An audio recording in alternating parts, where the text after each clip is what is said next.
coffee? Well, it's a little bigger. It's definitely a little bit bigger. A ghost from Destiny. Let's get the Steam Deck out and compare that. Yeah, it's quite a bit smaller. Hi there and welcome to TechRow. I'm Alex. Today we're going to be doing an unboxing and first impressions of the new Anbernic RG35XXSP. So what I have here is the actual Nintendo Game Boy Advance SP. We're going to be comparing the two as well today. So let me go ahead and get that. Okay. The packaging is quite suggestive. That's probably why so many people had a difficult time getting this, because they were trying to get it through customs. Customs don't like packages that look like this. There is quite a bit of tape on this, so. Okay. Whatever I planned in my head for this video is kind of going out the window, right? So, what was this? Is this just to protect it? I think it is, because you have this, and it feels like there's foam on the other side of that. This goes on top to protect it. What else do we got in the box?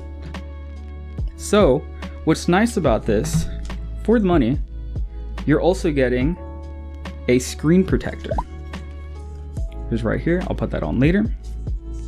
You're getting a screen protector, some wipes. These are thin wipes, I see them right there. Okay. And then a little instruction guide. This is probably going to be the charger. It is. And you'll notice that this is USB Type-C and USB-A. So at least they provide one to you. That's nice. I assume any A to C will work, and it looks pretty well protected. So let's go ahead and compare the size here. They're identical. They're not exactly the same, but they're identical. Let's look at the top down like what we're doing. Let's look at the front. Put them side by side. Let me see if I can get that with the camera. There we go. There we go. One is slightly thicker. Obviously, it's going to be the Anbernic SP, which is what I'll call it from here on out. Full name is the new Anbernic RG35XXSP. I'm just going to call it the Anbernic SP and the Nintendo SP, let's say. So let's look at the back. You'll notice that on the left that the Anbernic one has 4 back buttons. You do have a USB Type-C and a mini HDMI out. Let's look at the left side. So you notice that there are actual physical buttons here for the volume, and then there's the slider obviously on the original. It's slightly deeper, or at least this measurement here, slightly more on the Anbernic. Okay, let's look at the right side. Here's going to be your power button. Looks like an R button. Okay, and then obviously you have your power switch here. Let's open them up. Okay, and you'll see me. Hello. I couldn't get myself on the other camera here, but I guess you'll see me here. So you have 4 buttons on the Anbernic.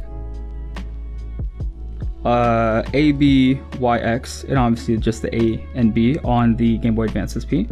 The D-pad is bigger, quite a bit bigger actually, maybe 50% bigger. I wouldn't say necessarily twice as big, but this is substantially bigger.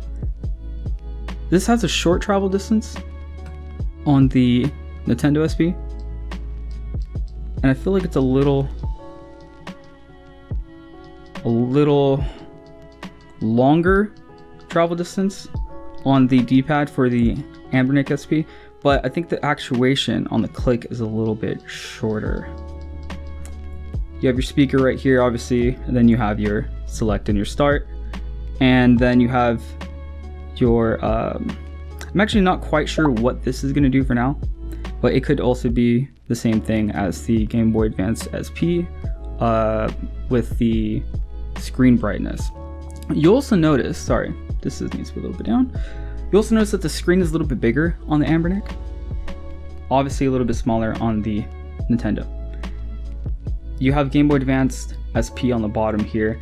You can add that when you're playing games as kind of like a border if you wanted to get close to the original screen size and ratio. You can add a little border down here that says the exact same thing when you are playing. So let's get this out of the way. This is a comparison for the side to side of the Anbernic and the Nintendo SPs. Let's compare it to a 8-bit Do Pro Controller 2. Now don't worry, I have other comparisons. Here is a Nintendo Switch.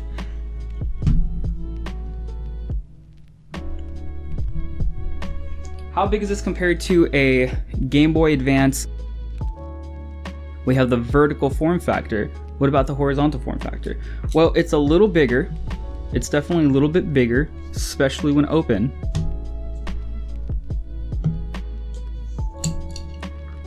Compared to a PlayStation 1. Let's compare it to a Ghost from Destiny. A coffee. Let's compare it to a cartridge.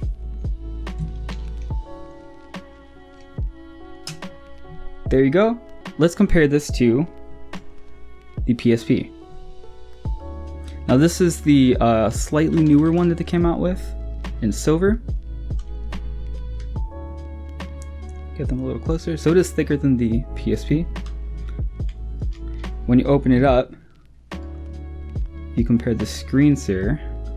About the same height, but more square. Okay, let's compare some other things. Let's get the Steam Deck out and compare that. Yeah, it's quite a bit smaller. Much smaller. Let me see. Yeah, so it's very small. Lastly, let's compare this to quite a bit bigger than a coffee, but definitely a little bit more pocketable than a PSP. So let's talk about these specs. So it comes in silver, gray, black transparent, blue transparent. It has a 3.5-inch IPS full viewing angled screen. 640 by 480. There is a H700 quad core. It does come with a 3300 milliamp hour battery. They claim lasting 8 hours. I think that's definitely going to depend on the games that you're running. If you're running something a little bit more demanding, it's obviously going to be a lot less than that. If you're running something old, it's going to probably be closer to 8, but I kind of doubt that it's going to be 8. The charging is 5 volts, 1.5 amps. It says it supports C2C charging, but we'll see whether or not that's true. One good thing about this is that when you close it, it's supposed to suspend and put your game to sleep. And when you open it, it's supposed to resume. Might take a second to turn back on and resume, but it does have that functionality. Now, you need to open it a little bit fast, right? In order for it to actually work. I guess if you open it too slowly, it might not recognize that you've opened it, and it may not properly work as far as the suspension is concerned. The length of this is going to be 8.9 centimeters, the width is 8.5 centimeters, and the height is 2.7 centimeters. The weight is a little under 7 ounces. So not a heavy device at all. And this can play up to, I believe, PSP. But it will play things like the Game Boy Advance, Game Boy Color, and the older systems as well. So, final thoughts on this so far. The packaging is a little bit crazy. Well packaged though, I will say that. It's simple, but it's very much to the point. Doesn't need to be anything spectacular. I wouldn't expect as much for the price. I wouldn't want to pay premium just to have premium packaging for the exact same contents, right? I'd rather than put that money into the actual handheld itself. The starting price of this is going to be $64.99. You can get it cheaper in certain locations, maybe AliExpress, maybe somewhere else on the internet. Generally speaking, if you want to get it from Amazon, I've seen them go for a little bit more. You're going to be paying probably closer to 90 bucks. It is brand new though, so I do expect the price to come down across the board.